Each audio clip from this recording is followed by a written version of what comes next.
Diggy diggity bum bum bay. Diggy diggity bum bum bay. Diggy diggity bum bum bay.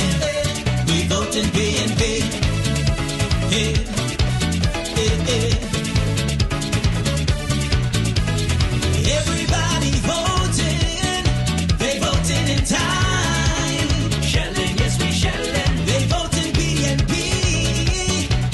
PNP down the line. PNP down the line. We voting. PNP down the line. We voting. There was this lady.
Good evening, Turks and Caicos. Happy New Year to you, and welcome to the first episode of the new year of This Is What's Up 3.0. Sorry for the little bit of a late start. We have a lot of heavyweights in the building tonight, so to get them all seated all at once, that took a little bit of time. So we'll get right into it. But before we start the show, I just wanted to send out some condolences on behalf of the Progressive National Party to some tragic accidents that happened over the weekend and during the week here, to the Forbes family and to the family of Mr. Jim Kelly.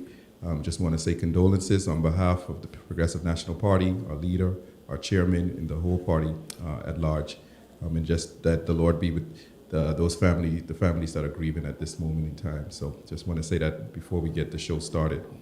I also just want to send apologies. We did have, we wanted all of our leaders to be here, but two of our leaders couldn't make it to the show. Honorable Norman Saunders, who couldn't get on the flight here due to circumstance, and then of course Honorable Galmo Williams, who couldn't be here for personal reasons. But nonetheless, we have a great crew here this evening, and so we'll get right into it. I'm going to introduce everybody, but none of these men need introductions. Of course, we have former Chief Minister and Premier Honorable Michael Mizik, and of course, in the honor and pleasure, of course, to introduce the Premier of the Turks and Caicos currently, Honorable Charles Washington Mizik, former Premier, Honorable Rufus Ewing. We have former Speaker of the House, Honorable Hall. And then right behind him, if you can see him, we have our former Deputy Premier, of course, another Honorable Hall, Honorable Floyd Hall. Just thank you, gentlemen, for being with us this evening. I'll start with you, Honorable Premier. You said in the last campaign message, it's not too long now. You've called the election date. How are you feeling? Feeling very confident. Yep.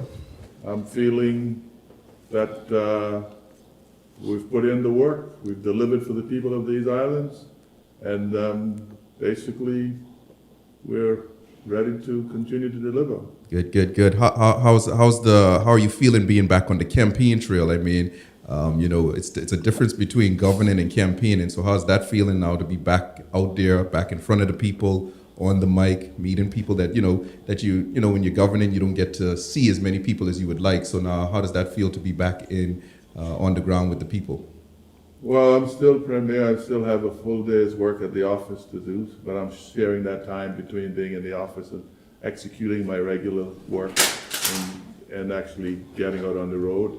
It's always good to see people, renew acquaintances, and be able to share my message and speak to them about my plans, and also remind them about what has been delivered. A lot of time, like you say, you don't get to go out and mingle as much as one would like because of the pressures of the job. Yep. You still have to deliver the promises that you would have made, and that takes a lot of effort. Definitely. But it's great to be out,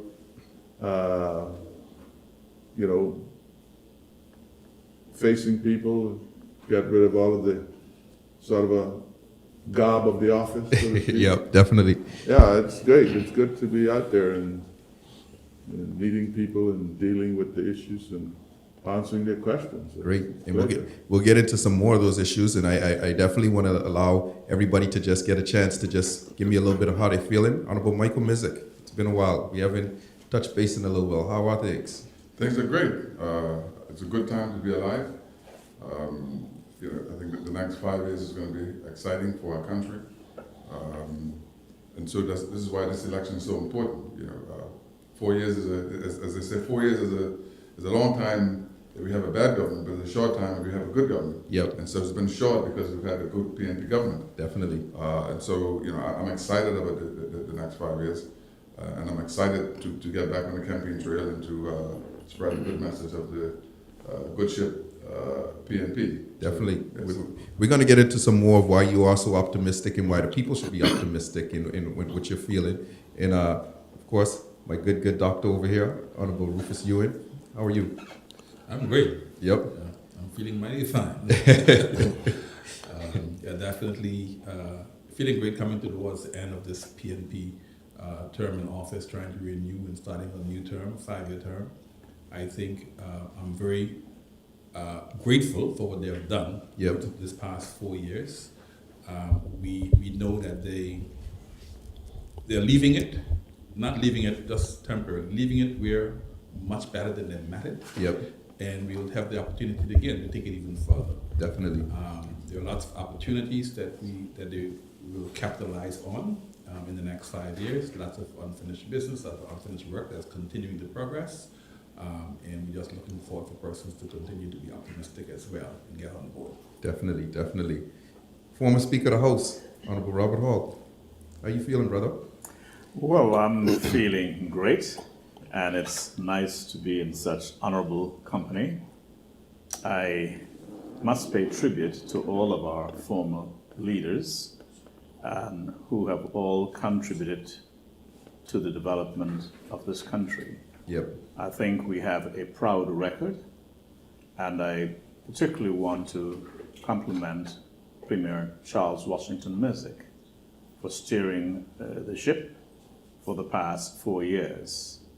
And I am convinced that they can run on their record, and the public will give them a resounding result. Definitely. No, thank you for that. For all that you laid into, and we'll get into some of that foundation that we've built as a party and how we want to continue to build on that going forward. And last but certainly not least, former Deputy Premier, Honorable Paul, how are you?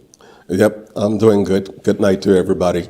It's certainly good to be in such auspicious company as well, and to promote the Progressive National Party and speak about the impressive record of the accomplishments that this particular government has done, especially as it relates to the social programs that have been implemented, the housing initiatives that have been taken on board, because I think a lot of the good that this party has done has gone unnoticed, but we have made monumental and transformative changes in the lives of the people of the Turks and Caicos. So I'm excited to be on the campaign trail and to talk about those particular initiatives that the party has done. Definitely. So I'll get right into it, gentlemen. And one of the things that really excites me, and I know it excites a lot of the young people of the Turks and Caicos, is to see former leaders supporting their party. Now, I'm not slinging any mud or anything, but when you look at other parties, you don't see this type of strength and unity. So I'll leave the Premier to speak to it last, but I want you gentlemen who are around the Premier tonight to speak why is it so important for you to be a part of this campaign and this movement, and what does it mean to just for the party itself to still have the strength of the party, the foundation of the party, all of its leaders still supporting the party full strength. So any one of you guys could take it. And let me start with you, Honorable Messick, because you look like you already started with that optimism, so I want to continue building on that. So why is that important for you to be a part of this movement right now and to still be part of the party and supporting it as strong as you are? Well, I think the one thing we all have in common is that we've all been in government. Yep. As premier or ministers. Honorable Robert Hall was leader of the party during some very difficult time leading up to 1991 elections. Yep. And I've served with him as minister. But it's important, having all of us been in government, Yep. we know the challenges. We know that no matter how hard you try, there's no perfection. Mm-hmm. And as Honorable Floyd has said, within the last 4 years, the government under Honorable Washington Messick has done made some transformative decisions. Yep. In line with what the party stands for, and especially one of the things that the party stands for is taking care of our people from the cradle to the grave. Yep. And I'm sure he can expand on some of those particular issues, but it's important for us as leaders to not only support the initiatives that they've made, but also to be that sounding board, to have the ear on the ground to say, look, in some areas, the public wants us to go in this direction. Yep. Because sometimes when you're in government, you're so busy with matters of state Mm-hmm. that you don't necessarily hear what the public is saying. Yep. And so it's important to have people around you to say to you, look here, let's tweak it a little bit to bring our people along. And that's hopefully that's why we're here. We're here to promote the party, but also to support our leader. Yep. And let me just bounce on that point that you're saying, because a lot of times, you know, you and the unique relationship you have with the premier is you guys are brothers, right? And I know I have an older brother too. We can't break up. You can't, yeah. I know I have an older brother too, so I know sometimes, you know, and shout out to my older brother Ian, of course, my only brother there. So, like, you know, sometimes when you in a party, especially, we're like a family, right? And so sometimes you might see something a little different than I see something. He might see something a little different than you see something. And it's important that you said what you said, because it's the premier's in government, the ministers are in government, and everybody knows this. And so you might say something, and I know Honorable Mizik, you sometimes might say something, and people might say, "Oh, he's against the party" or whatnot. But I just want you to speak to what that means as us as a party to be able to be progressive enough to be able to say, you know, out loud or even behind scenes to say, "Hey, I think this is the way we should go," or "I think you should consider this," and it doesn't have to be a situation where the party is fragmented. Yes. I think it's important for, especially as former leaders, for us to be honest with ourselves and honest with the public. Yep. And as I said, certainly everyone governs differently. Yep. Washington and I see eye to eye on many things, and we don't see eye to eye on many things. But at the end of the day, our aim and goals are the same. For a better Turks and Caicos Island, and to make Turks and Caicos Island first. I've said that while the party has done a tremendous job over the last 4 years, in my view, the next 5 years has to be totally for the Turks and Caicos people. Yep. And so I've said on the campaign trail, I've said elsewhere that we can't have business as usual. Yep. We have to bring our people along, and I say again that and there's two things that stands with me. One, the real estate bill that the party has done, Yep. is a step in the right direction, but we can't leave it at real estate. We have to take it to the legal profession. We have to take it to water sports, where there are so many of our people who are struggling. We have to take it to transportation. We have to take it to grocery stores. We have to take it to other boutiques, other businesses that I believe should be reserved for Turks and Caicos Islanders and Turks and Caicos Islanders only. That's the one thing, and I believe and I know that we all subscribe to that. And the second thing is in my view, we're almost raising over $700 million in revenue. He who pays the piper called the tune. It is time for us to have a serious conversation about self-determination. As a matter of fact, I think this party has to be the party to take it to the people. At the end of the day, it's for the people to decide. But at least the people have to have the question put to them. Yep. And so, as I said, there are these things that I hold dear to my heart, and as a PNP. And as a Turks and Caicos Islander, as a young Turks and Caicos Islander, You still think you're young? I would be pushing these things. You still fall in the young category? I would be pushing these things. Yep. From behind the scene. Yep. To the party, and obviously having the ear of the leaders is important. Yeah, definitely. And so, Honorable Ewan, to you, I mean, you have a unique perspective because. Can I say it like this? I guess technically you were the premier's boss, right? In essence, the premier served under your administration. And so what gives you optimism, especially with the premier taking the party forward again and, working with him and your experience with him and just the party at large, and what gives you the optimism that why you're saying, hey, I'm here standing strong. I know that the Progressive National Party is the party to take the party forward. Because like I said, again, not all leaders are standing by their sides of their party to say that message, right? And you're here firmly sitting here resoundingly and saying you're feeling confident, is what I think the word you use, about this next election and where the prospects of this country is going. Yeah. Well, this forum that we have here in terms of all the leaders in one place is not anything new for the PNP. Yep. We mentioned during my term in serving in office, I had the pleasure Yep. of having Honorable Charles Washington Mizik as a member of my cabinet, as Yep. a former chief minister, a man of experience, and I also had the pleasure of having Honorable Norman Sanders Yep. on my team. Yep. So I had 2 former chief ministers on my team during that time. So it's only right that we continue to unite. Unity is strength. Having leaders, persons at this level come together is also bring the diversity of views, opinions, and experiences. Because each one of us would have governed during different periods of time. And because we govern during different periods of time, we are able to bring this richness to this next step in governing, Yep. bringing all of the experiences. I also would like to echo the sentiments of Honorable Michael Missick. You know, we as the PNP in this last administration did quite a bit, did a lot. And you're not going to get everything right.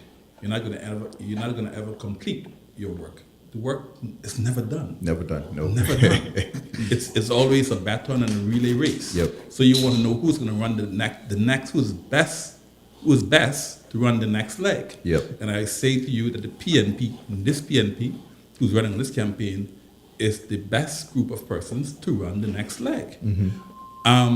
We have been known as a PNP, as a party that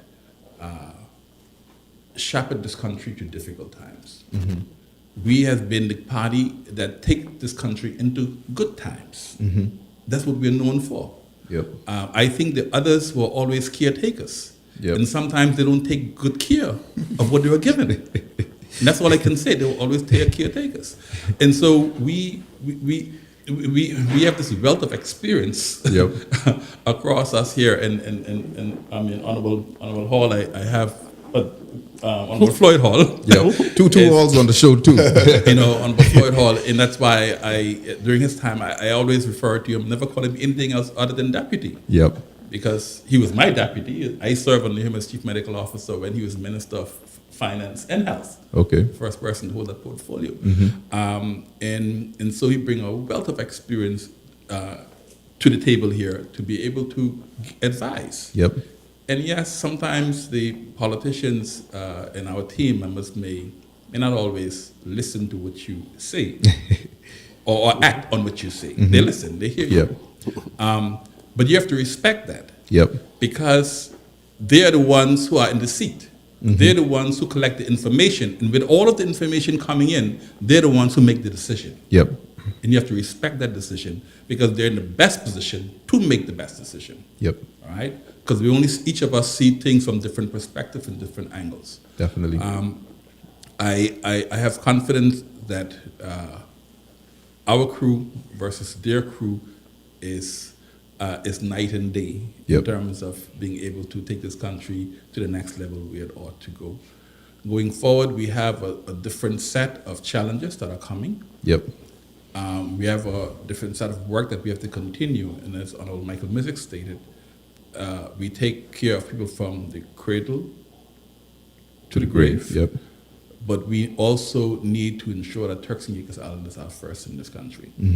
I've embraced and I've met with many young people over the past several months and looking at them and what they do and the passion of what they're doing, from the transportation industry to the water sports industry.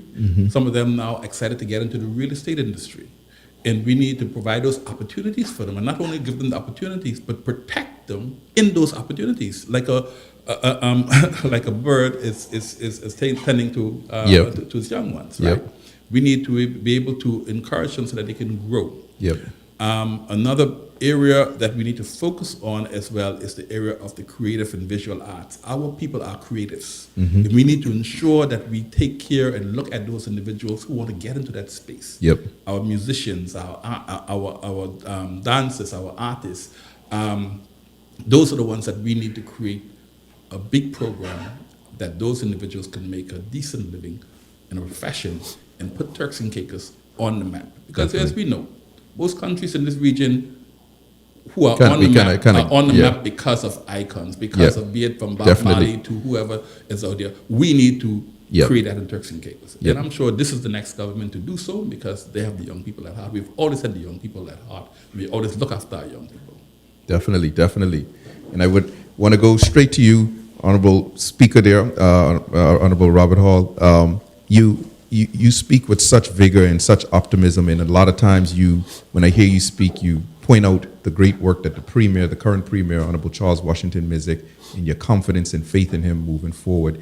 And if you were telling somebody or reiterating that point and why that is so important in this next election and why you are still optimistic in him, because, the Premier doesn't like it when I pull his leg a little bit, but, the leader of the opposition is always reminding him about his age. Remember, he put a little picture up about the body and all of this and all of that. I almost want to tell the Premier take his shirt off right now so he can show this guy something, you know what I mean? But why are you still so optimistic in the future and the prospects of the PNP party under Honorable Charles Washington Mizik and what he still has to offer personally and what the party is going to bring within the next 5 years? I could give that basically almost a 3-word answer. Oh boy. I know the man. Okay, you said 3 words that are acceptable. I thought you was going somewhere else. Okay, and this goes way, way back. I served as his faithful deputy, and I saw the vision he had for this country from way back then. Yep. And the various institutions that came about because of the vision that he had speaks volume today. And I remember when he said to me as Minister of Education, we got to get the community college going. Yep. Or a community college going. Now, I am not trying to claim credit for its establishment. I started some of the work, but it was completed on the watch of the Honorable Arabella Smith. But that is a tremendous achievement. Yep. Because education is one of the best ways of lifting persons out of poverty and putting them on higher ground. And I am indeed proud of the work that that community college has done. How do I measure it? I watch when our students, having finished there and go abroad, they're always making dean's honors lists and doing very, very well. And this year, we've had the largest numbers of graduates. And if I come up to the present, it is great to know that now there is free education straight up to the community college level. All we have to ask our youngsters now to make use of the opportunity that is there. One of the other matters that I had a hand in, and similarly, it didn't come about on my watch, it came about on Honorable Michael Mizik's watch, was the matter of the national insurance. And that again was a vision of the Premier. And I remembered when we introduced the bill in the House, I paraphrased what Hubert Ingham, then Minister for Housing and National Insurance in the Bahamas, did when they were introducing theirs. And I said then that in years to come, the national insurance would be regarded as one of the greatest institutions ever to come about in Turks and Caicos Islands. Yep. And that is indeed so, touching the lives of so many persons. Yep. And when I speak about the care, in contradiction to what some people say, I was speaking with a young person just the other day. And perhaps I didn't look at that way. But this is why, again, it's so important to get the views of our young people. And this person said to me, Mr. Hall, you would be surprised what that topping up for a 70-year-old would do. For instance, a person who was getting $300 or $400 in pension now getting $1,000. He says, you know what that does? That daughter or granddaughter who had to put his hand in his pocket to help be it the mother or the grandmother, now that grandmother can take $1 to give to his or her grandchild. I mean, the impact is tremendous. And so that is why, or part of the reason, I have to speak with confidence. He has started a race, so to speak, and it is for him to complete that Yep. in the next few years. Before I end, let me say that, yes, like Honorable Michael Mizik said, there will be differences of opinion. Wife and husband has different opinion. The old people say teeth and tongue fall out. But there is far more that unite us Yep. than divide us. And I can say, without being challenged, any other party, show me a group of individuals united in one common cause like we are, then I may have to think again. Wow. I almost think we could wrap the show on that speech there. Honorable Hall, Yes. same question I put towards you. The optimism that you feel. You were speaking in Grand Turk the other evening. That would have been Friday evening, Yes. a week ago, this Friday. And I was listening to you pretty pointedly in some of the things that you were saying, and just your optimism, especially for the Turks and Caicos, but even the people of Grand Turk, and why, especially now more than ever, the PNP party is the party that should be the party for the future. And I just want you to speak to that even more here this evening, and as to why you feel that way, and reiterate some of what you were saying that evening to the people. Yes, thank you. Be happy to do so. First of all, I have to say that when we are fortunate in the PNP because we are blessed with a very deep talent pool. And so there are always going to be aspirations and competitiveness within the party to achieve various things within the various sectors of the party. But one of the things I can say is that throughout my time as a PNP and throughout my time observing the PNP, we have always had leaders that had a specific vision in terms of where they want to see the country go. Mm-hmm. And I can't say that it's the same for the other side, with the exception of perhaps Jakes McCartney back in the day when we all knew that he wanted self-determination for this country. But when I look at where the Turks and Caicos Islands has come from during the days of Bobs and Norman, and seeing the tourism industry foundation being established by them, the offshore financial services being created by Honorable Norman Saunders. That was his vision for the country back in that day, because we needed something to sustain ourselves after the military bases left from Grand Turk, after the salt industry failed and all that sort of stuff. And then as we move right along, we had, as Robert just stated, Honorable Washington Mizik coming in, and we all know that he was an institution builder. And Robert just named a couple of the institutions that he built, that he advanced the initiatives for and fructified under his watch. And then as I sit now and I listen and I see the mortgage foundation that he's trying to create, Yep. I see the social programs that have now been implemented under his watch. I mean, he's a big thinker. And whilst he may not be the type of person that comes out and agitate as strongly as Mike does for self-determination, he's building the blocks and putting all the blocks in place that ultimately, when we do make that decision to make that transformation to independence, that the proper foundation is in place.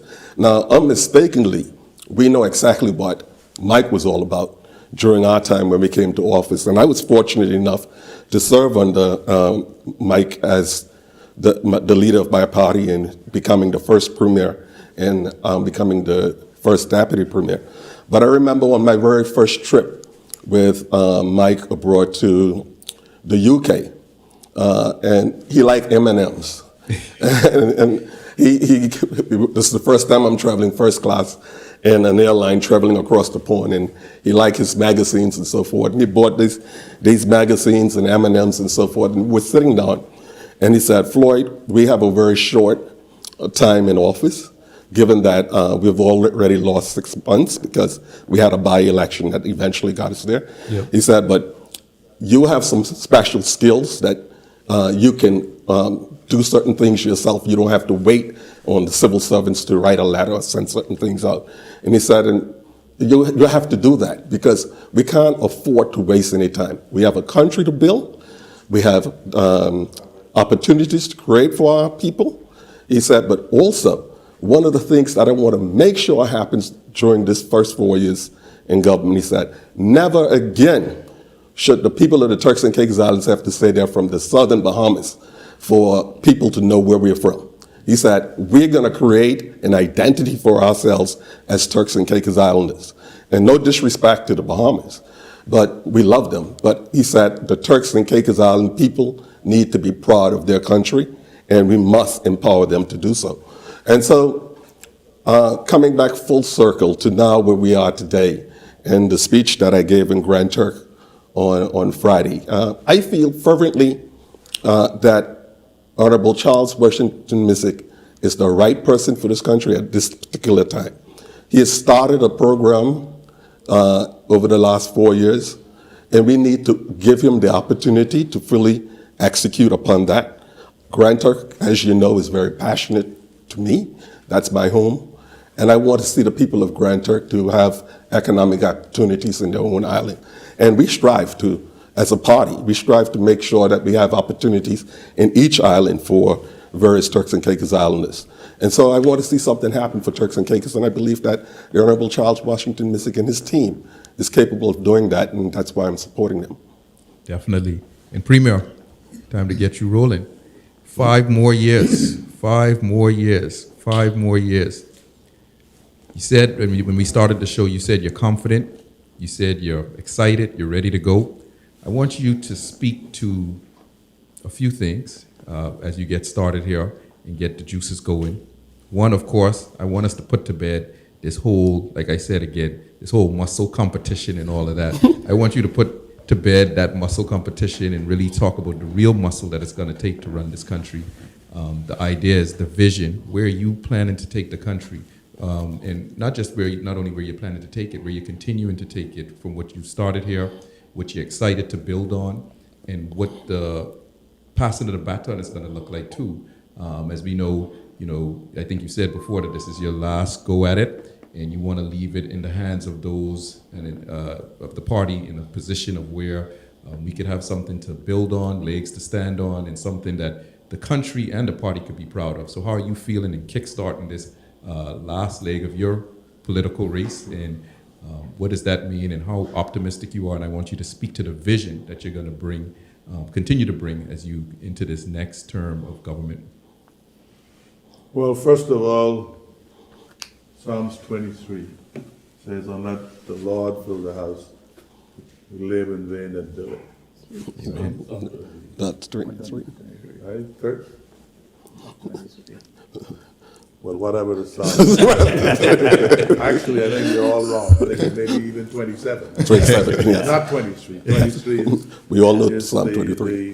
the psalm that says that the Lord is my shepherd. Shepherd, absolutely. So I apologize. I think it's actually Psalm 27. Yes. That says, except the Lord build a house, they live in vain that build it. Absolutely. So, Well, the Lord is my shepherd kind of gives the same connotation to it, so Yeah. it's like the pass. but at the end of the day, man proposes and God disposes. Exactly. Amen. And that's what.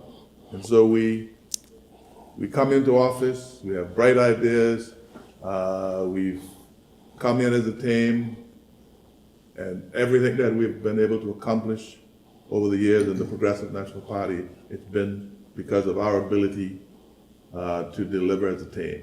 Amen. Progressive National Party, just by the name itself of progressive, a group of progressive people, right? Who have, a lot of us have pulled ourselves up by our own bootstraps. So despite the fact that some people may see us differently, that is really not the case. Mm-hmm. And so when you speak of me or Michael or Rufus or Floyd or Robert or anybody else delivering anything, we may just be out front, the person's out front, right? But it's in a lot of cases the people behind, right? And so Rufus may have an idea, right? Okay, that someone has to run with that idea because he can't do everything, Yep. right?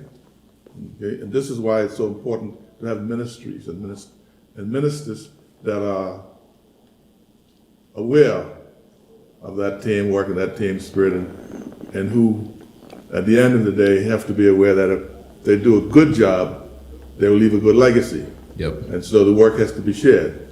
And I believe I was able to accomplish, or the party was able to accomplish over the years what we've been able to accomplish because of that teamwork, and similarly what we've been able to accomplish in the last 4 years, okay?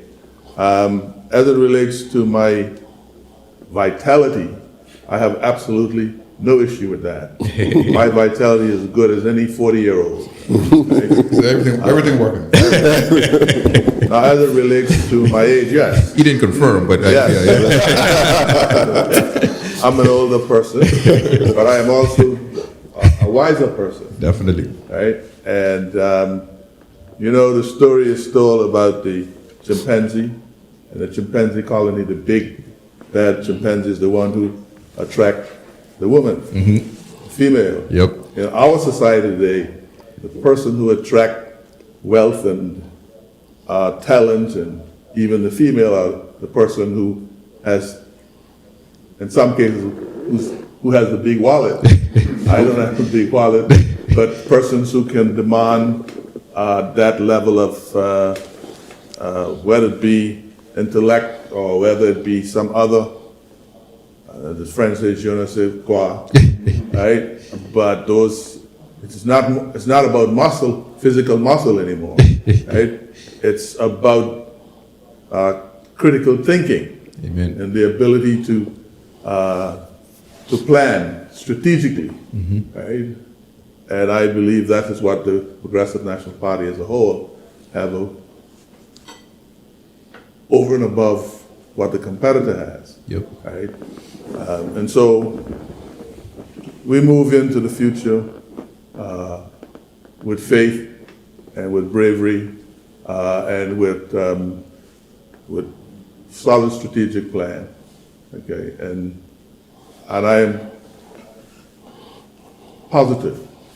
I first of all, I'm so grateful for the confidence that the people of the TCI has placed in the Progressive National Party and in myself, in particular as a leader.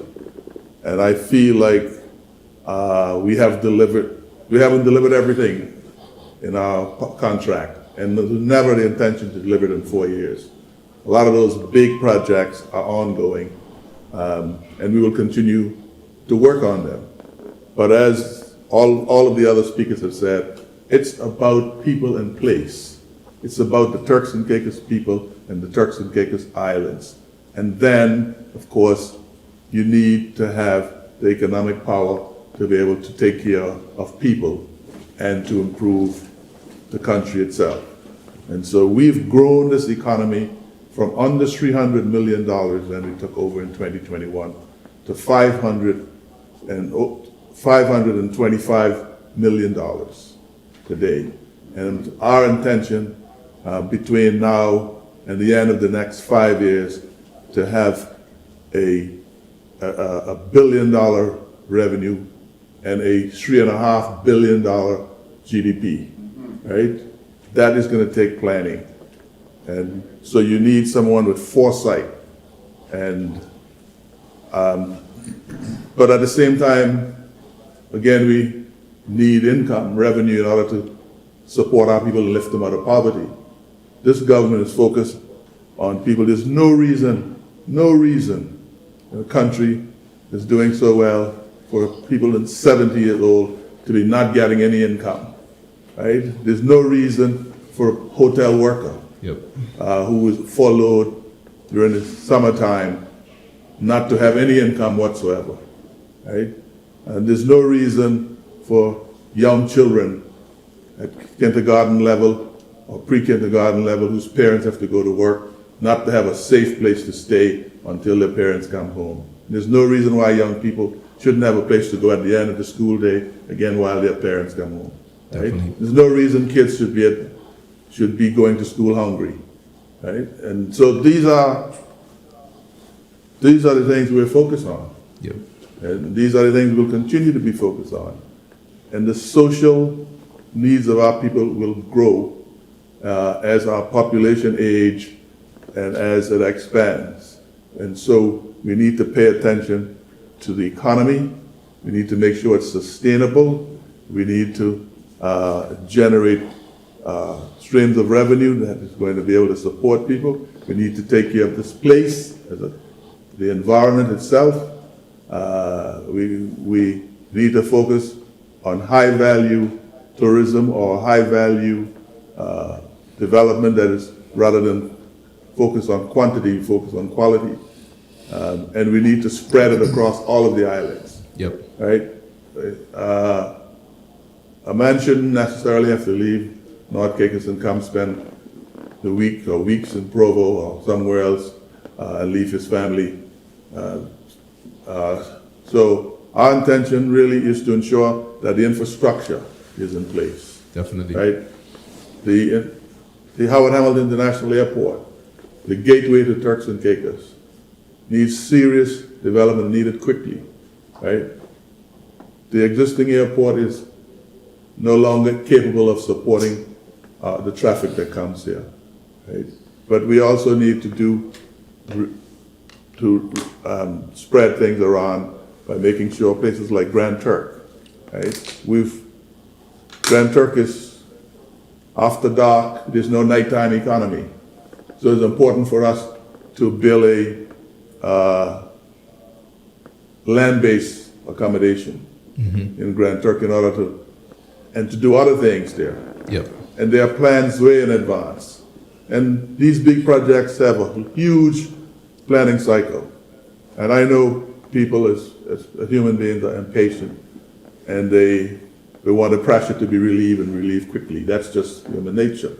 But it's important to do things right. And sometimes when you do things right, you can't do it quickly. And so that is one of the reasons, again, why this Progressive National Party and this team of dedicated men and women that the party under my leadership has assembled must be returned to continue the work that we started to build a stronger, better, more prosperous, sustainable Turks and Caicos. That is the reason why. Talk is cheap, right? Talk is cheap. Rhetoric is cheap. Show me your record. Yep. And the Progressive National Party have a long record of success, right? We've had over 100 and something deliverables that we've made in the last 4 years. When I look at what the PNP has developed over the last 50 years, they are every major institution, whether it's the Clement Howell High School, whether it is establishing a government treasury in North Caicos, so that people don't have to necessarily jump on a boat or a plane to cash a check. Yep. Right? Community college, all of these things. Progressive National Party have been at the forefront of it. Now, and so I think as a party, we are a unique institution in this country. And everyone who takes the time to think about it will agree. Definitely. So my appeal to TCI in this would be to, if you look at dispassionately, and I know it's hard for politics at this time for people to be dispassionate, but if they look at what has been happening in this country dispassionately, any reasonable, rational person would have no choice but to support the PNP. Definitely. Now I know there's also that question is, what have you done for me personally lately? But to the extent that the party have done big things to benefit everyone, right, it has benefited you. So my position is,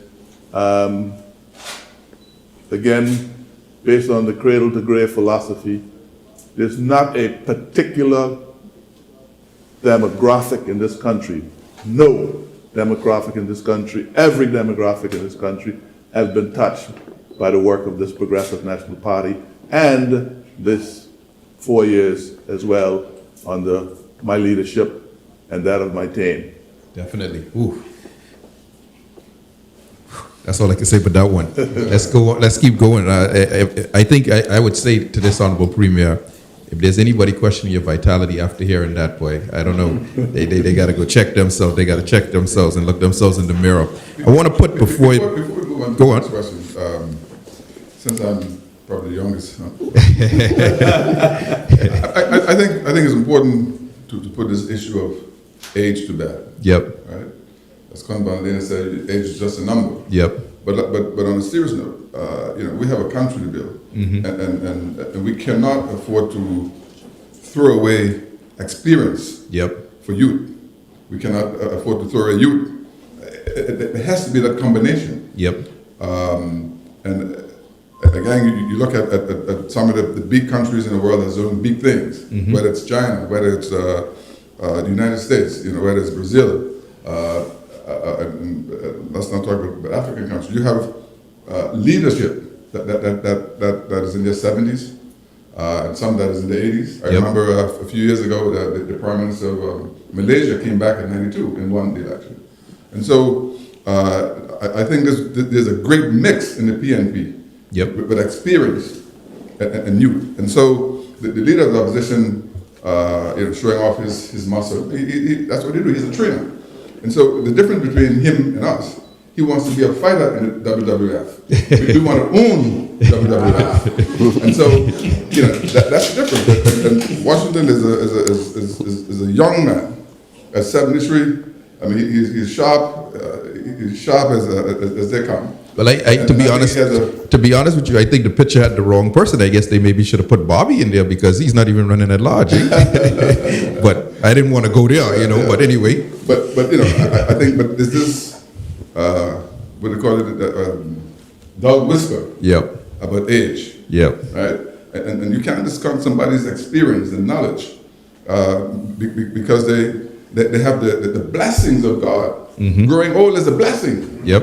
All right? It's not a curse; it's a blessing. Yep. And so, even within our body, those of you who may be trying to kick out someone because of their age, instead of doing that, you should try to learn as much from them while they're around you, instead of trying to kick them. So, I believe that the next 5 years, as Floyd said, and I want to say that all of the things that we were able to accomplish between 2000 and 2009, Floyd and I were co-partners, partners, leaders, co-leaders, right? We did it together. So let us put this age issue to bed once and for all. Who's the best person to serve this country? Who's the best person to take this country into the future? Who's the best party? Because it's not a person, it's the party. Exactly. And the PNP is definitely the party of the future, and Washington Music is that man to take the party into the next 5 years. I think the age thing officially tonight, we did As I Knew Him. From a beautiful name. Exactly. Let me bring this phrase to you, gentlemen, all of you gentlemen, because this is a phrase that is said many times, and I want you to answer this and tell me if you agree with this and what truth this has to this. A united PNP party is a party that cannot lose. That is true. I would say if you go back and look at the history of elections, every time the PNP was united, they win or won. A house divided among itself cannot stand. Amen. This party is standing and will continue to stand. But if I may just go on as a little bit with your permission. It is said that God put our eyes in front of us that we look ahead. But I understand in campaigning you have to look back because a government must campaign on its record of achievement. But going forward, as I may not be part of the campaign and strategy, primarily because of my role on expressions, okay? And I wouldn't go into the depth on that. However, one of the critical things that the party has to look at is the matter of land. I have spoken about that quite a bit on my show, and I'm of the view that the party must be bold enough to take whatever crown land, residential land remains, put it in a land bank, have it subdivided, that every Turks and Caicos Islander of the right age can get a little piece to build a house. And I have said, I'm an advocate for our own form of reparation. When the Loyalists came here, the British gave them thousands of acres of land. I see nothing wrong if we gave a Turks and Caicos Islander 0.20 of an acre to build a house for little or nothing. It's our land. And this is one of the greater ways, in my view, of empowering the people. Because take it from me, we're developing a very educated society with young people. And they're not going to tolerate and put up with some of the mess that we all the ones did. And land is critical. And before I leave, as I live in Grand Turk, we have to do something great for that island. It needs attention other than being the seat of government and the cruise port. We have to do that. Years ago, realizing the slide, I made the statement then when I said we got to do something for Grand Turk and do it urgently, otherwise tell the last man leaving town, turn off the light. My opponents forget the first parts I said. They say, Robert Hall said, turn off the light. But I'm saying again that we really need to do much more there, and I am confident in this term that more of the bacon, so to speak, will be spread around the different islands. Definitely, and I think the Premier spoke to some of that. He's going to speak to some more of that again. And I want to just get everybody a little soundbite on this, because we, like I said again, a united PNP party is a party that can't be defeated. Honorable Hall, the junior, I'm going to call you tonight.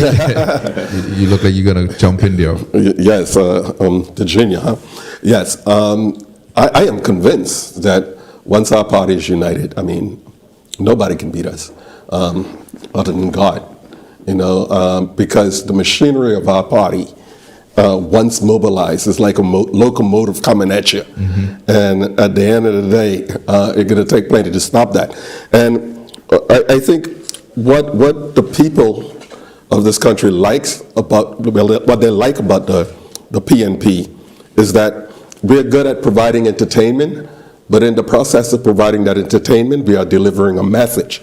And it goes back to what I said earlier. When you look at the leaders of our party and also the candidates, all of them have a vision, or they have some objective that you're working towards. And so whenever you elect a PNP government, you know that certain things are going to be delivered. And of course, because we actively try to do things, sometimes mistakes happen. But I would rather us make mistakes than not to do things to try and help our people. Definitely. And so at the end of the day, we are that party for the people of this country. I think the young people realize that. The elderly people are benefiting from that. And of course, the young people, as Robert indicated just a while ago, they are educated now. And once you educate an individual, they then become sensitized to what they deserve. And coming from our country, and this just provoked a thought that I remembered hearing from one of the British governors that came here. And I think I remembered his saying to the children in school that you're not entitled to anything in this country. You need to go and work for it. Don't have a sense of entitlement.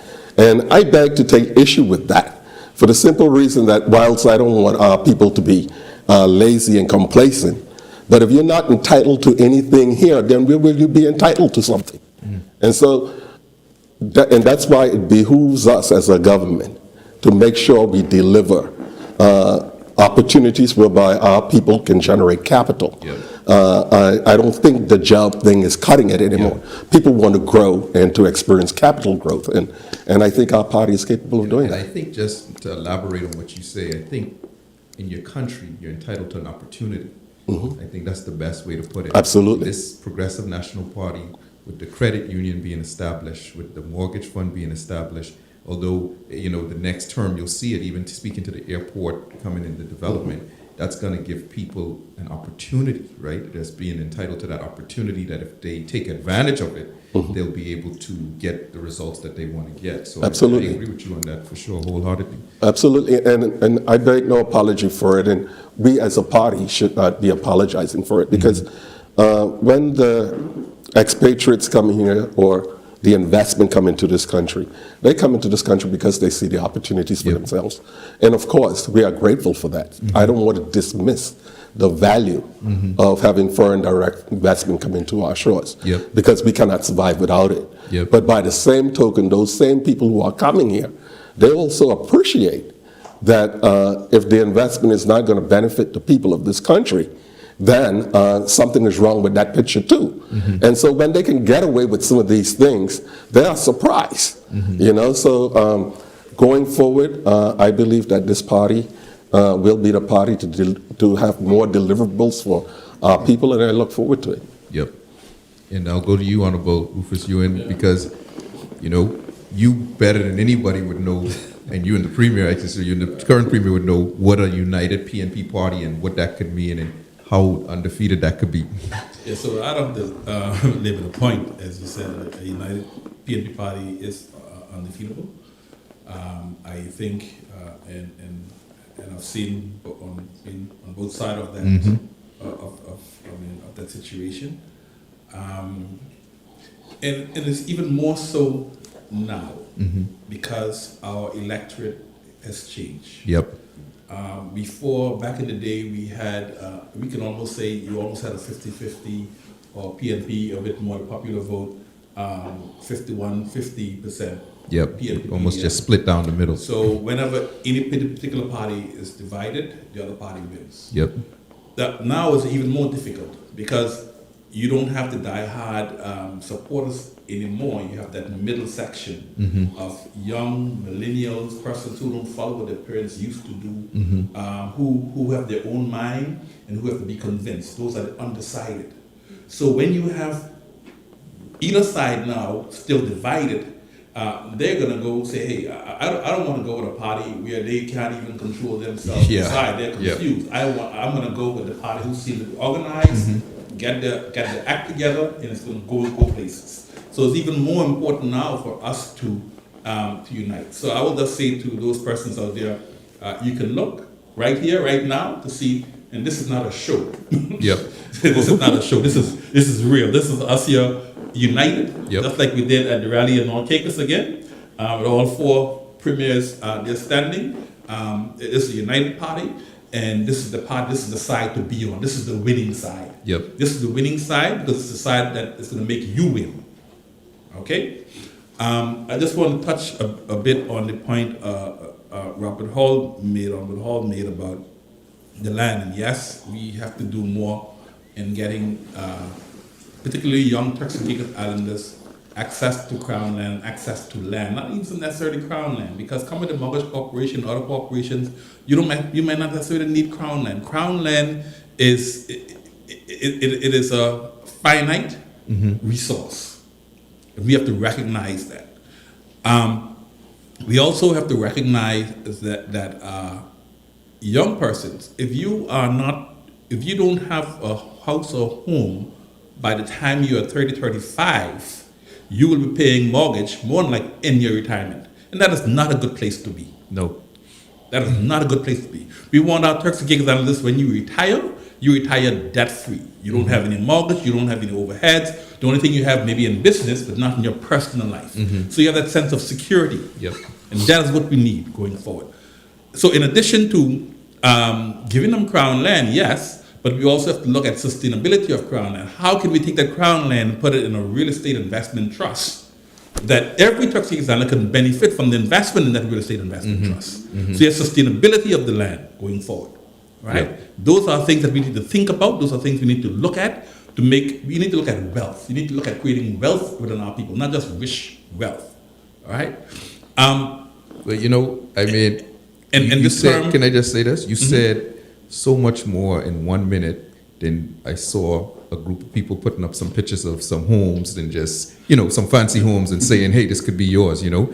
That just made so much more sense. And then going on to the point of Michael Missick as well, you know, I so much hate the term crown land anymore, because I want our land, not crown land. I want to get rid of the so-called crown land, right? Crown land means the land is owned by someone else up there in the UK.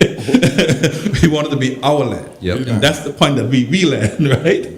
That's the point that we need to really get to in the future, all right? So, but I agree with Honorable Floyd Hall, who mentioned about institution building, and everybody would know that just every recognizable institution, social-based, social safety net in this country is PNP developed and continue to be PNP expanded. Definitely. Every single one. Definitely. Well, I guess I thought that question was for me. But no, you know, on a serious note, I haven't said it to Premier Ewan, but I regret the outcome of the election in 2020. Me running as an independent. 2016. 2016. That's 2016? Yeah. Time You sure you're still the youngest guy on the show? I could have run it on return. He told me that we had the power afterwards. No, I want to publicly put it on record that you know, clearly I wouldn't be so bold as to say that but I think my involvement in the 2016 election as a independent PNP contributed to the PNP losing that election. Now, we don't have to wash our laundry in the public. I felt that I should have been chosen as a candidate then. I felt that the British, as they always do, has practiced beheading politics. By that I mean they chop off the head, and then if you chop off the head, then the rest of the folks scatter because they're afraid. And so I think without going into it, I think the injustice that was done to me and my colleagues that is still going on still has not been corrected and so forth. But be that as it may, that's ancient history. We all learn from past, and so there's no question, as Dr. Ewan have said, this is not fake. We're here united, supporting our leader and supporting our party. And when I say that I believe that the PNP is the best party to take this country in the future, I believe that with all my heart. Some of the things that is planned for the next term is going to be life-changing. The mortgage corporation that is properly funded. Let's be honest. The banks in this country are completely useless. Completely useless. They don't lend money, or they lend you money to buy a car, but they won't lend you money to start a business or get a house. And even that, they have to get permission from Canada or somewhere else. Completely useless. And that's one of the reasons why we had started TCI Bank. And so I believe that the next term, that the government have to begin to get tough with these with banks and other institutions. A portion of your portfolio has to be, we have to legislate it, has to be lent locally, right? And that has to be very defined locally, right? Because, you know, banks always have a way of saying, oh, it's lending Turks and Caicos, but making sure that that's for Turks Islanders, eh? Well, when I say locally, I think most people that know what my position on that. And so it's important. And so by starting the mortgage corporation, I think that is going to be life-changing for us. And during my time in office, Floyd, we gave out thousands of acres of land, right? Whether it's the Leeward, we created the Long Bay, everything you see in Long Bay and Leeward and so forth. And then when we served with Washington back in the 90s, we created all of the Chalk Sound subdivision. And people don't know that. All right? The PDM had already given all of that Chalk Sound land away.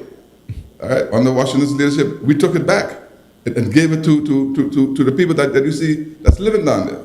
And so So that was an era where people were more interested in land. Give me my acre of land. But I think with so many young people now, I think this is an era where as Washington said, his plan is to build thousands of homes. Yep. Because if I'm a young person coming out of college and my first job, 21, 22, and I can get a house turnkey for $200,000 with maybe 5% deposit or maybe nothing down, but with my salary. Yep. Right? As a first home, that is the way to go. And instead of me giving you an acre of land and you can take 10 years to build a house. Yep. So you have equity in this $250,000 home. You have your mortgage, and this is going to help bring down the cost of rent. And that's the other thing. I don't agree necessarily with rent control, but the cost of housing in this country is outrageous. Yep. And something must be done. Definitely. All right? There's absolutely no way that a one-bedroom apartment should be costing $2,000, and some of these apartments is not even adequate. Yep. And so these are some of the things I strongly believe that the PNP will address in this next term as part of empowering young people and Turks and Caicos generally. And I think our aim is that no one over 40 should not have their own home. Yep. All right? So it's not 40, 30. 30 should be the cutoff. 30 should be the Because cutoff. 40-year-olds. So 30 should be the cutoff. So with that, because and I love how things just pivot, because one thing I love to do is I love to quote, because I don't want anybody to say I didn't get this. Premier, at the North Caicos rally, you said 3,000 homes. 3,000 homes in the next administration. Yeah.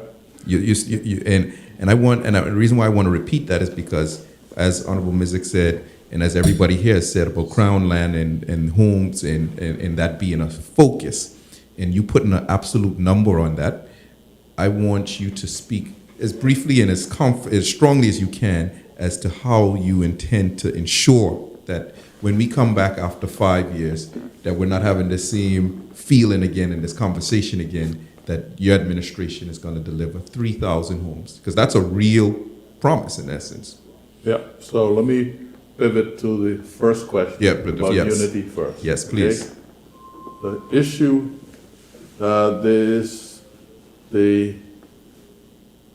issue is that has to do with the progressive nature of our leadership, our leaders, those persons who put themselves forward. They are often very ambitious. Yep. They're often independent thinkers, right? And so they're not lemons. They're not going to follow you just because you are the leader. So this party can't have a situation where you have a sort of a situational leader or a sort of a kind of authoritarian leader, because people, the Progressive National Party is not made like that. They're not going to follow that. Right? Yep. They're going to challenge you, right? And so we end up with frictions within. We fight them out, and what I refer to them as constructive friction, because you end up with something at the end. No, for You sure. end up testing iron sharpening iron. So we end up sharpening each other's intellect, each other's views, and so that is the way we grow. And I could even attest, many people wouldn't even believe this, but me and you have had conversations of where, I thought afterwards we wouldn't never talk again. Right? And so I believe that is what set us apart. And as it comes, and I'm glad the place of land and housing came around, okay? Yep. And you asked me about a specific number. Yep. But let me first speak to the revolution that's taking place in land management. And I have to use the word ground land because that's what it is. Public land management. Yep. Okay? First of all, we have set up a whole consultancy to revolutionize the delivery of people's property to them. Right? As of this month, December actually, if it's not yet finished, it will be soon to be completed. The new land policy gets rid of that raffle system where you put your hand in a bag and take out a ticket from a subdivision of X number of lots, right? The new plan now is that you can still apply for a piece of crown land, right? You will still be able, but it's a point system. If you're someone who's never had a piece of land, right, you got to the front of the line, right? But as I've said over and over, this government plan is not to give you a piece of dirt. If you want a piece of dirt, you can get it. But that is not the plan, is to give you a key, Yep.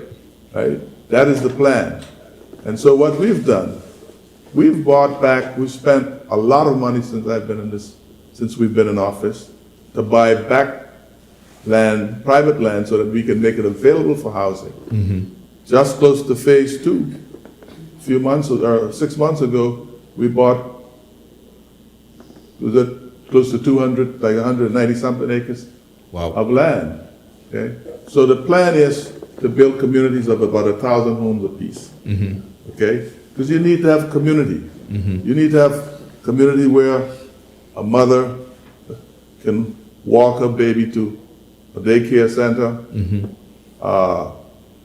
There's a supermarket or some place that she can buy milk or Pampers or toilet paper or whatever when she comes home. And not everybody are committed to a particular church, or so there need to be a ecumenical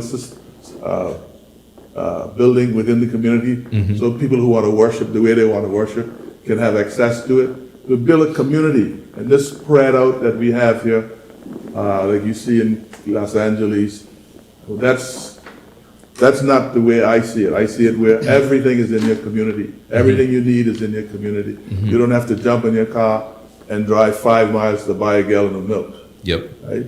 And so essentially what we will do, we'll work with the private sector and with government to develop these homes. It'll be a different scale. So the fact that we may have 1,000 homes in one community don't mean we're going to give one contractor, one developer 1,000 homes to build. There may be 10 persons building X number of projects. Yep. Right?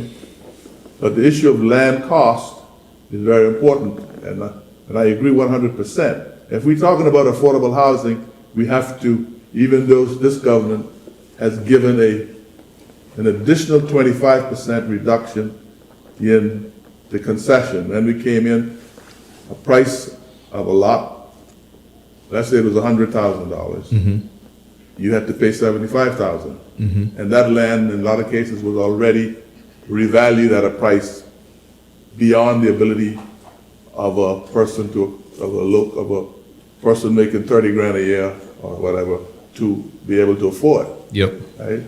So what we have to do now is to look at creating a concession that makes sense, right, where people can literally afford, whether it's a piece of land or the land that goes into the development of a home. It can be afforded. Otherwise, the whole idea of affordability is nonsense. Yep. Right? However we do it, that has to happen. And so the way we plan to develop these 3,000 homes, like I said, is to at least have, unfortunately, the focus is mostly on Provo initially, simply because this is where the population is. So when I speak as a minimum of 3,000 homes, a community of 1,000 homes, it's mostly focused on Provo. When you look at some of the older communities, like in Provo and some of the other islands, particularly in places like Grand Turk and South Caicos, the plan here really is to do a lot of infilling, and that literally giving serious concessions to people who want to go back into those old communities and renew them, build homes, Yep. right? So that you're going to get a special concession. They would be designated as development zones.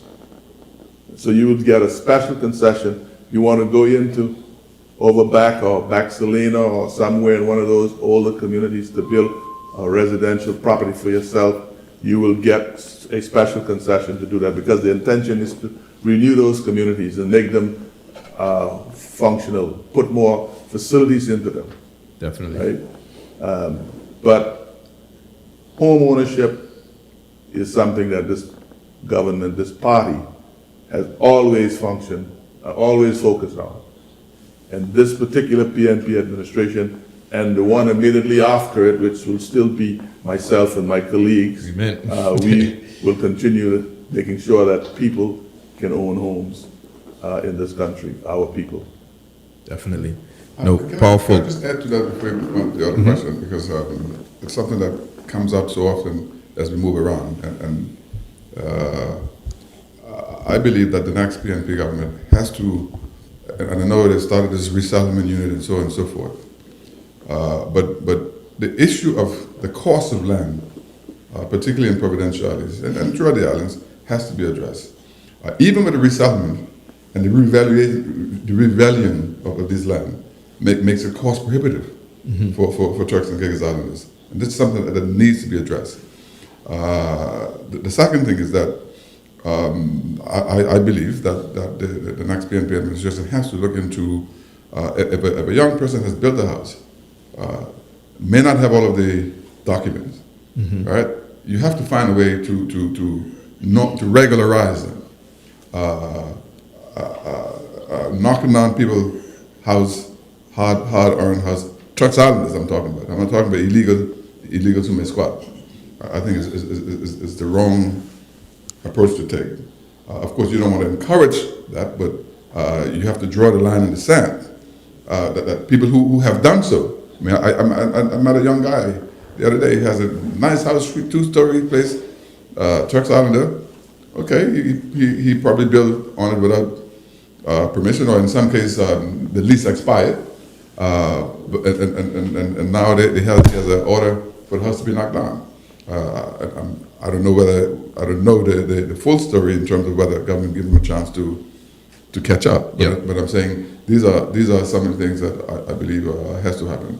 The other thing is this: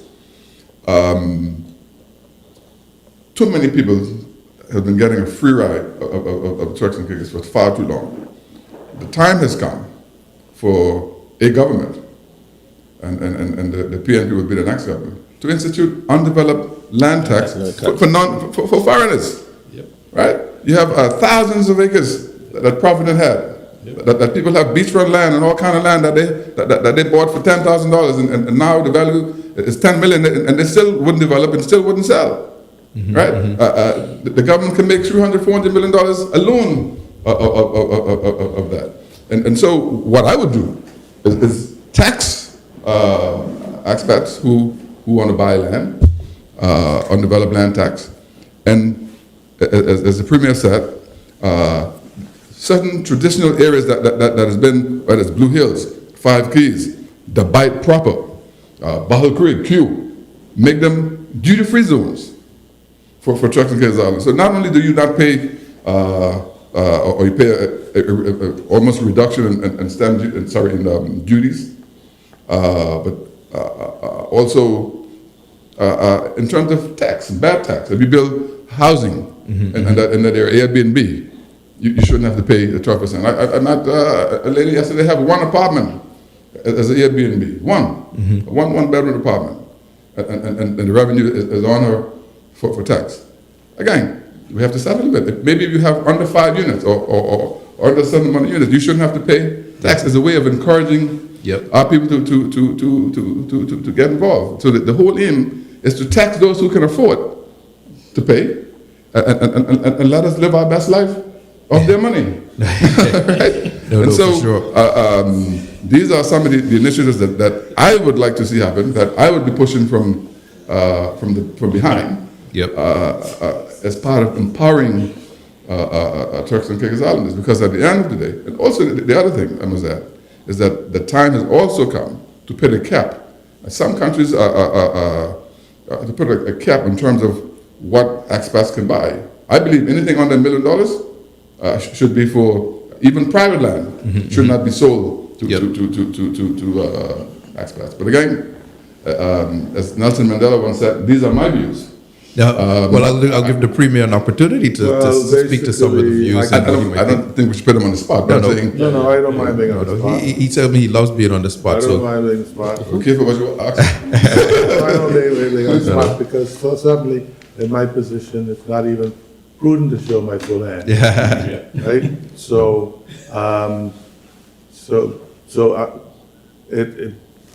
clearly speaking, we're on the right track in terms of trying to house our people. We're on the right track in terms of cleaning up what is called informal settlements, because some of our own people live in those places. I think we need to put, and the government is committed to putting in a full program of electrification and road system so that law and order have easier access. The Bible says men like darkness rather than light because the deeds are evil. Right at the moment, we're in the process of putting in lights in certain areas that are hazardous in somewhere down in Snake Hill area and stuff like that. Right? But as it relates to the, say for example, empowering people in the hospitality sector, the government currently gives grants, right, for people who want to get into Airbnb and short-term rental.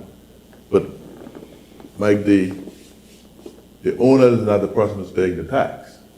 It's a consumption tax that's being paid by the guests. I know that, but if the guests don't have to pay me tax, my rate is going to be less. So the opportunity of me getting more business than the person who would have to pay the tax to. That's the point. I'm not going to argue that point because at the end of the day, we can have ideas until we put them on paper and get a sharp pen and start to calculate. Because I just mentioned earlier the fact that these social programs that we are launching, we have to have money to pay for them. So when we put an idea, we may have an idea, but when we sharpen the pencil and do the calculations, the idea may not be feasible. Because at the end of the day, the persons that are most vulnerable are the persons that we have to look after first. But if we've given you, because I'm a supply side economist, if we're giving you a break to get into the business, you should be able to, we should make it easier for local people to get into business. But once you get into business, there's a consumption that you're selling a service or you're selling a good. And the person who's buying that good or that service, particularly in the tourism sector, is the person who should be paying, right? So that is the approach I think we should take to our whole tax system. We make it easier for people to make investment, and then, but the current system as it stands at the moment, you pay before you earn anything. And so we have to look at how we change that system. Yeah, definitely. So that we make it easier for you to get in, but once you get in, that's when you start paying. But a lot of cases, it's not you who will pay. And as it relates to the whole issue of the disposition of land in this country, who owns it and who gets it, that is an issue because that is what is helping to drive up the price of housing. And so yes, looking at a threshold for which a foreign person should be able to buy TCI real estate is something that needs to be looked at. We're looking at the whole tax structure, including whether there should be a property tax and who should pay it. Again, these things are not things, decisions you could just make like that. You have to sharpen the pencil and decide who pays it, what it should be. Is it going to, what the impact is going to be on the overall economy. All of these ideas are on the table. Definitely. All of them are on the table. But we have to make sure that when we plug them in, right, systemically, because sometimes you try to fix one thing, something else goes out of whack. So if you put them all together on the table so that you can adjust them together, you end up with an economy that works for everyone. And so that is my view of things. you know. Well, your view is the most important view. Yeah, but I would say that his view that he just explained also will demonstrate to the other side that when we plan and put something forward in a manifesto, Yep. it's not just an idea that when you get into office you can start scratching your head and say, boy, how do they do this again, or how to do this again? No. It's something that you need to be able to say, okay, will I be able to afford it? Will I be able to pass it? Will the people approve of it? Right? Those are things that you must be able to do. So it's not just about stating something and flashing and putting like Bank of America in your background and saying bank coming. Or saying that you're going to pay, saying that you're going to give a stimulus every quarter. Right. Yep. You know, those things are very carefully planned out. Sometimes actuarial sciences need to go into some of them. So that's just show that we are government that not just think and put something forward. You actually plan it and properly plan and No, for sure. and execute. And we debate it, and I almost had to call the former Speaker of the House to bring the court back, bring the House back in order. But debates are needed, right? This because is what it's all about. all ideas are needed, and I'm sure Honorable Hall, even in your time, and having debates like these are needed, right? Because there's so many different things that need to be addressed. There's so many different pathways to get there, but how do we get there? And like the Premier said, sharpening the pencil and seeing what works where, right? And these things are real. I mean, just before I came to this event here tonight, my last meeting, and it wasn't a patient actually, it was someone who came to see me, simply because it's a 35-year-old who applied for a piece of Crown land, lapsed 2 years in lease. He was offered freehold. They're now doing the valuation of the land, and he's saying how is he going to afford to buy that piece of land, which is Crown land on a freehold? Yep. Went to the banks. The banks say they don't support or give funding for that kind of things. Yep. So I had to work with him and show him ways in which we can get it done. Yep. But we shouldn't have to do that, Yep. right? Yep. Because the next step is going to find out, okay, I buy the land, all my money, how am I going to build? Right? In some That's cases, Crown real. land more expensive than private land, Yep. Yeah. even with the discount. Definitely. So this is the point I was making Let the Premier earlier. go. After this- It's not affordable. Yep. And you can't be speaking about affordable if you want to find affordable housing. So I have a stack of paper that high on my desk right now with the same kind of problem you're talking about that I intend to address. Okay, we have to look at how we can reduce, find a way to make it affordable. Yep. Have to find a way to make it affordable. And it has to be a whole menu of things you have to do, right? Including potentially the possibility of having a longer period when it can't be sold to a foreign person, because if I'm going to give you the benefit, like someone said, Floyd said a while ago about this business of entitlement. Yes, you're entitled to, even under the United Nations Charter, you're entitled to a decent place to live, right? And so if this is your home, you're entitled to a decent place to live. That means it must be affordable. Yep. So we have to look at this thing from the point of view of, again, consumption, right? Okay? And the pride it builds into a community. So we have to make the price of homes and the price of land, government land or Crown land, the people land, accessible to them. And I am committed to doing that. Okay, I may have a battle, but I'm committed to doing that, right? Definitely. Yeah, I wanted to get Honorable Hall here. He wanted to put a point on Oh, here. okay, yeah. I'm enjoying the discussion because all the topics that are being discussed, especially as it relates to the finances or the lack thereof for Turks and Caicos Islanders to be able to access basic things, that is real. And regrettably, we happen to be, like all of us sitting here, for example, and Robert was probably, Robert and Washi probably, well, back in the day, I'm talking about tertiary education now. I'm a first generation in my family to obtain tertiary education. Robert probably was first in his generation too. But before that, our forefathers and parents, they lived off the land or the salt ponds in Grand Turk. And so we come to this particular point in time at the table with not having the tools or the benefit of the capital to compete with people who are coming into our country to invest in our country.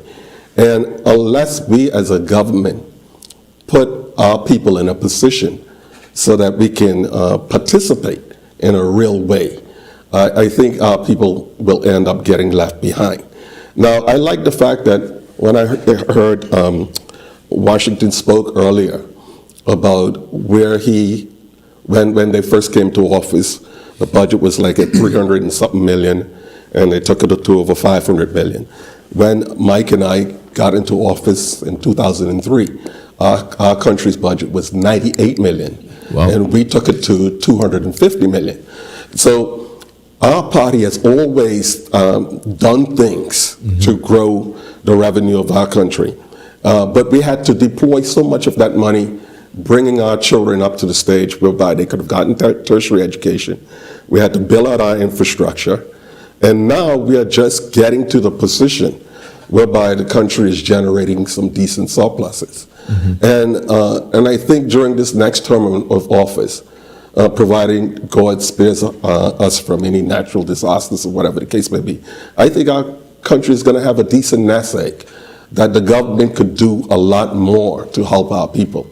And as has been demonstrated by the PNP party throughout the decades that have gone, we always find ways to move our people forward. And so I'm looking forward to the next 4 years, and with the economic policies, next 5 years indeed, with the economic policies that the Premier is going to put in place, to seeing this country move forward and Turks and Caicos Islanders participating at a higher rate.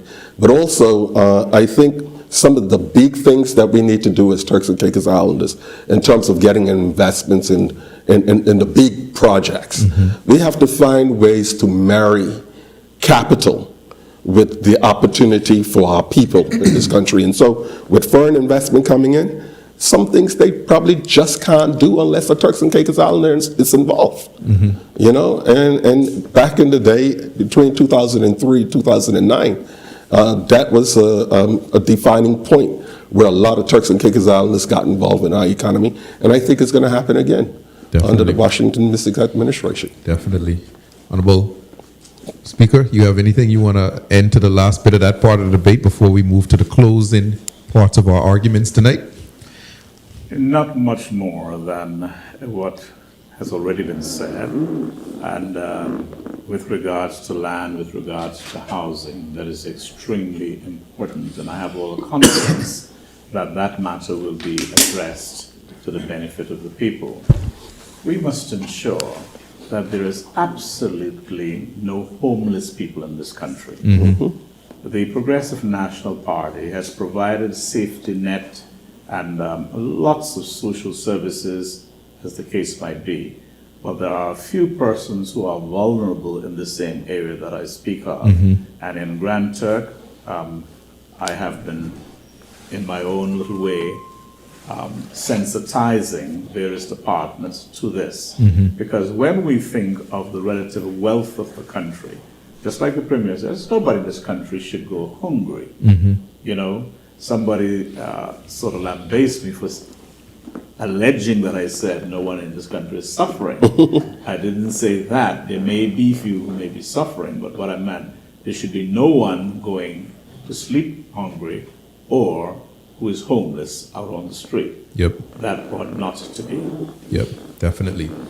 Well, we're coming to that point in the show where we, of course, all good things must come to an end. And as I customarily end each one of our shows, and I'm going to be like the former speaker here, I'm going to give each person 2 minutes, literally maybe a minute and a half, just to speak to the people of the Turks and Caicos directly as to, you know, why you're supporting the party, this party to take the country forward, why they should support, and of course just to ask them for what you think they should do, and encourage them, I shouldn't say, encourage them with what you think they should do come February 7th. I'll end with the premier. So we'll start with Honorable Mizik, and we'll work our way around until we get back to the premier. So Honorable Mizik, you have a minute and a half to address the people of the Turks and Caicos Islands. Thank you very much.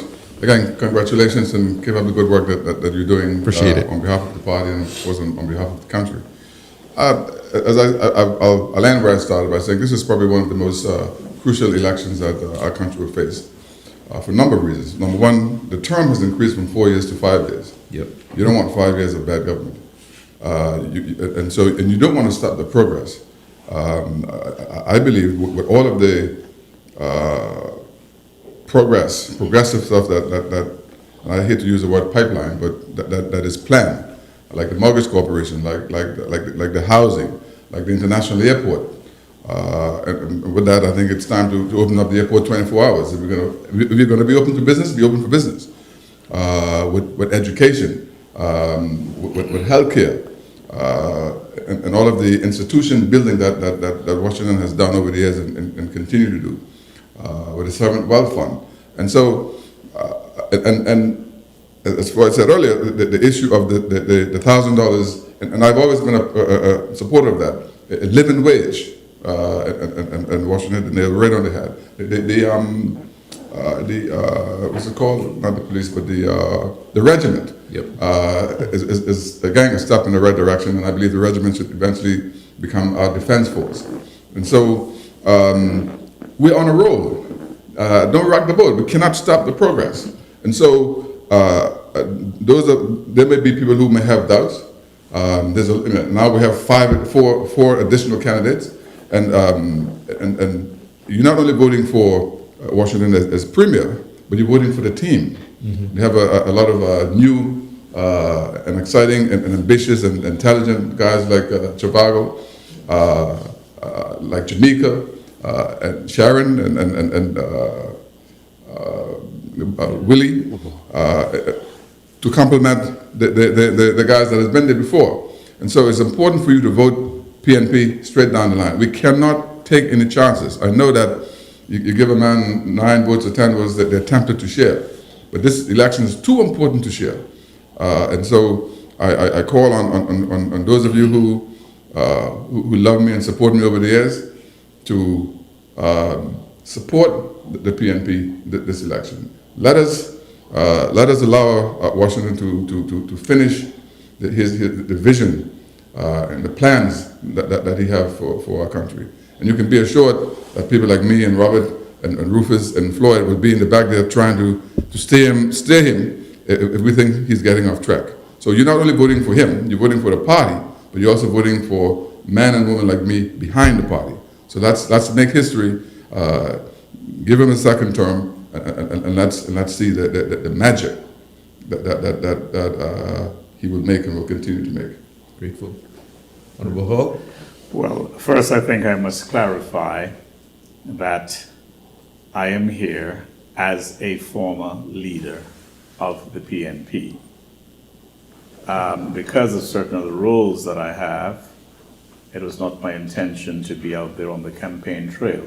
But I see this as being different.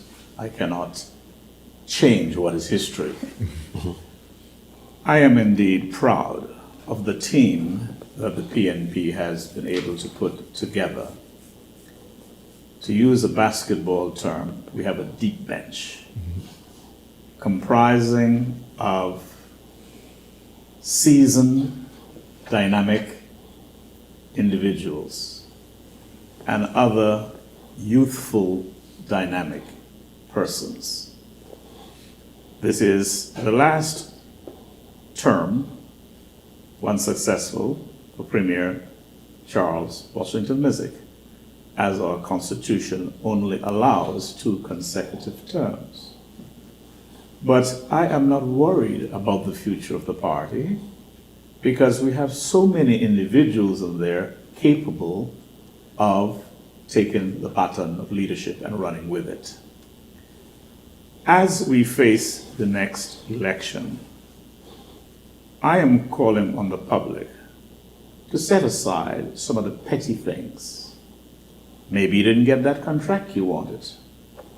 Perhaps one of the candidates may not have visited you as you would have liked, but rather look at the performance of this government.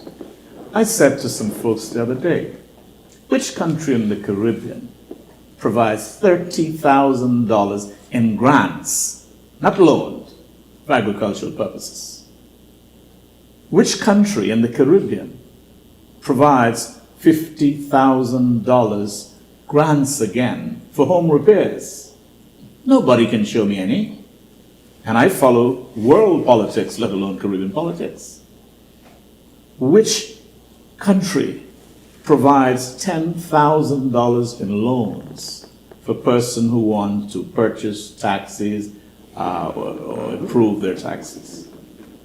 Which country or government anywhere provides $50,000 for fishermen? Some may claim it is not enough, but it's definitely a start and much more than what they had. And therefore, these are the matters that they should look at, and not the flimsy promises that are made and these pie-in-the-sky ideas without any sort of calculations or strategy as to how we can afford that. Of course, it is my hope that we will have a very peaceful elections, and indeed the people will get the government that it rightly deserves. Thank you. Thank you. I'm going to try and stay within the minute and a half provision.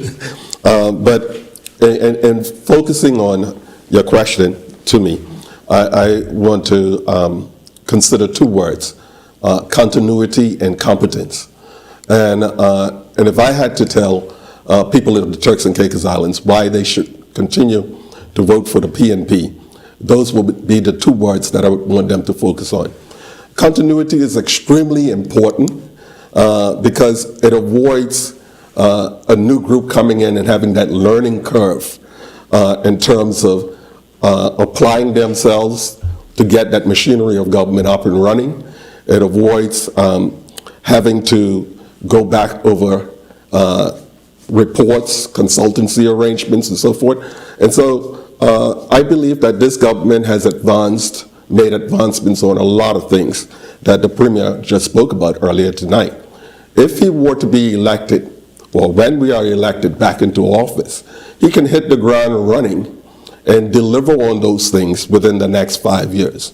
Now, in order to do that, you need to have competent people as well. And Robert just spoke about the deep bench that we have. When I look at the ensemble of candidates that we have amassed, it is impressive. And all of them have the ability to execute on the tasks that are assigned to them.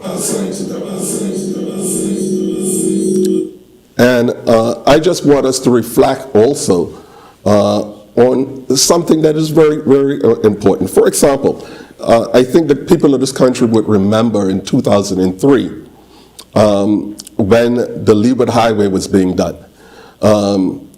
The other government was building a 3-lane highway on Leeward Highway, and I don't know how it was going to work, for example.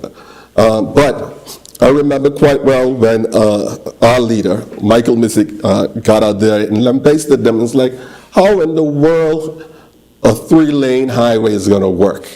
We need to be building for the future of this country. We can't build for the next couple of years. And now, here we are in 2025, and Leeward Highway is too small to address the traffic load that we have. And so, but I am confident that my government, my PNP government, has a plan to tackle that problem. And so, we don't want to risk putting another government into power and then them coming up perhaps with a 5-lane highway somewhere or something that doesn't work. We need to have capable individuals in position to deliver the needs for the people of our country. And I encourage all the people in our country to vote for the PNP resoundingly from the top to the bottom of our ticket. Thank you. Yes, I think they have all said, a lot in the right things. I'm a PNP. I'm a PNP because this is a progressive party and it live up to its name, progressive, not regressive. We are a party who look after our young people.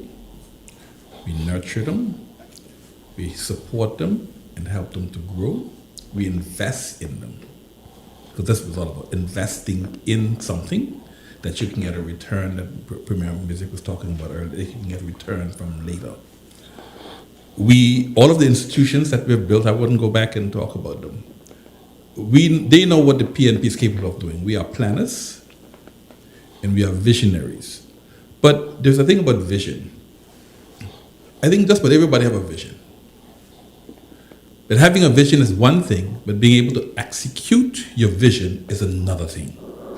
And the PNP has proven time and time again that they are action visionaries. All right? We, in addition to being action visionaries, you need experience and you need people who know what to do when you get in trouble. And I'm putting on my surgeon hat and thinking from a surgical perspective.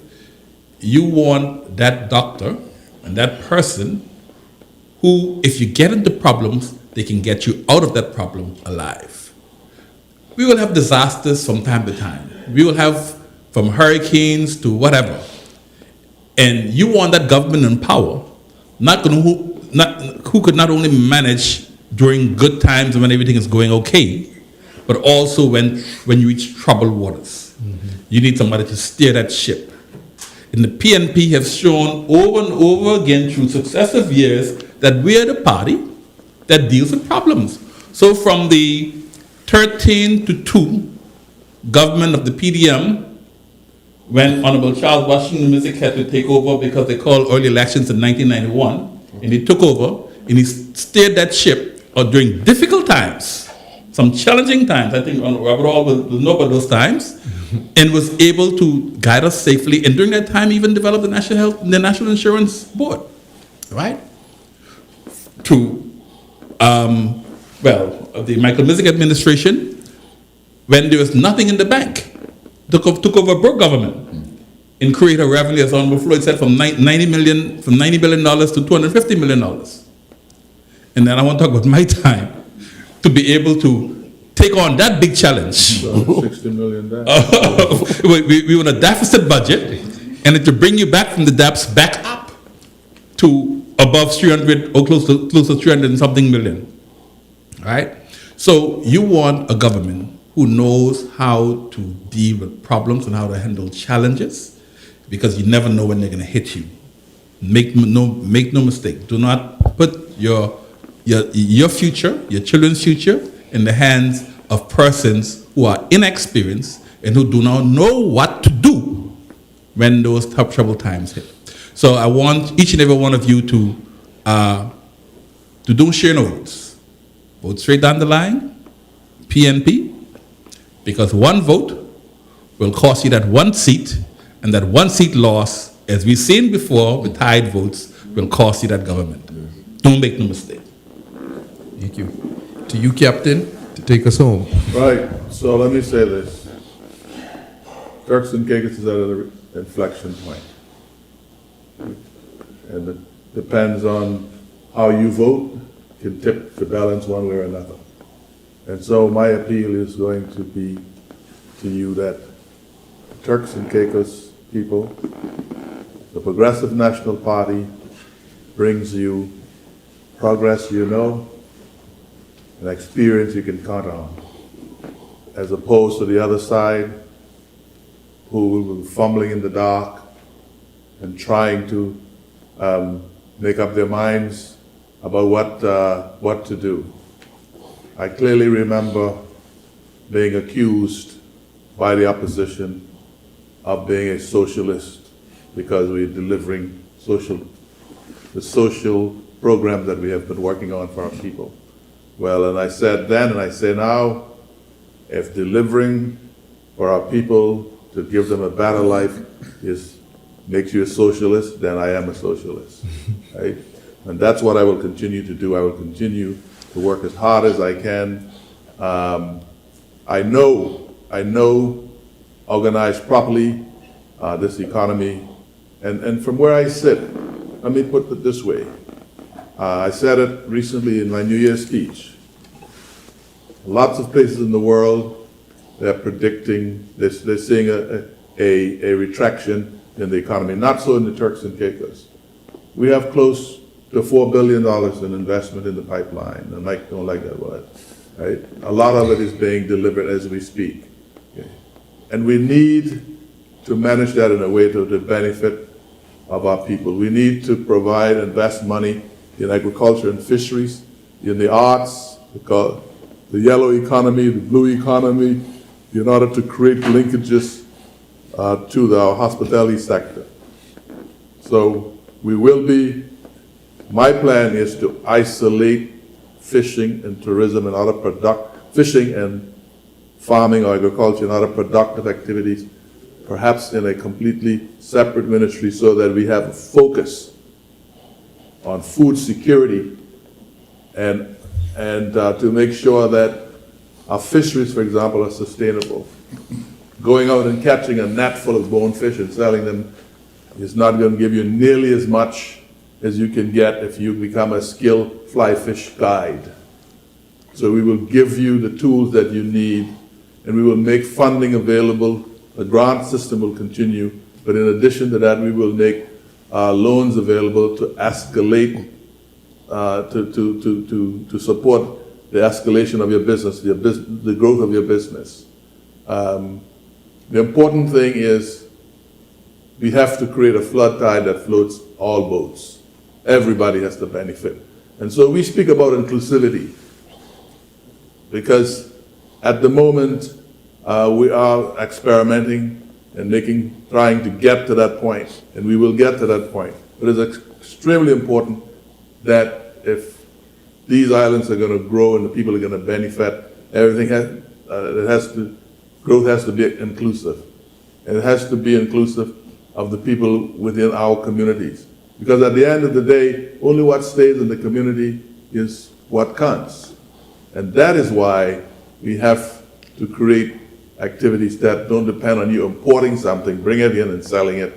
If you're growing things in your farm, if you're taking guides out, tourists out as guides, all that money stays in the economy.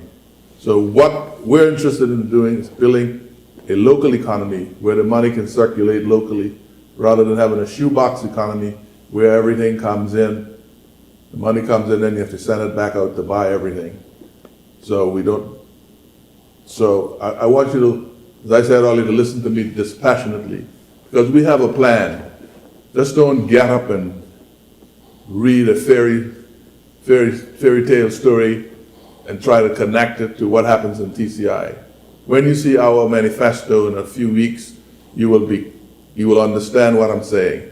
We have big plans, bold plans, to take these islands forward and to make sure that the future is bright for Turks and Caicos, and that we have become good stewards of what the good Lord has given us and what you have entrusted us with. So Turks and Caicos Islands, don't rock the boat. Do not rock the boat. Keep it where you got it, and you will be very pleased. We always put you first. You are our priority, and we mean that. So thank you for your trust and your confidence in us, and we promise you that you would not be disappointed. Thank you, gentlemen. Thank you, Honorable Premier, for taking out the time. Former Premiers for taking out time out of your busy schedule. Deputy Premier, former Speaker of the House, for coming and joining the show. Our audience that has joined us this evening, and especially thank you, Turks and Caicos, for listening and tuning in for our first episode back from the new year. We'll be back here again next week. We should be here at our regular time next week, Tuesday, and look out for that episode and who'll be on the show. As the Premier ended it so well, Turks and Caicos, don't rock the boat. Keep it where you got it. This is What's Up 3.0. Okay.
diggy diggy bam bam